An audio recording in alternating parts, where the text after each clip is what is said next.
Кыйналып келатканын карачы мына энеңизге. Зарыл бекен дейм да, ошого 120 сомго доставка жеткизип отурбайсыңбы нахуй деп үйүңдө. Кыйналып итерилип келет да мына бечара. Карда. Кийин чочогуң турбай кыйналасың, брачка, кет энеңиз кийин.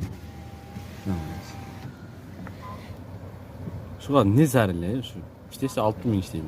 2 gün işe çıkay tamam. İterilip geleydi hatta beçara. Damalbayсың mı? Damalbayсың mı? Zачем zarıl sağa? Похуй bana. He? Деген бойча. Кодок бар işte benim. Şu 10 000 50 000 акча жаныңан. Аски.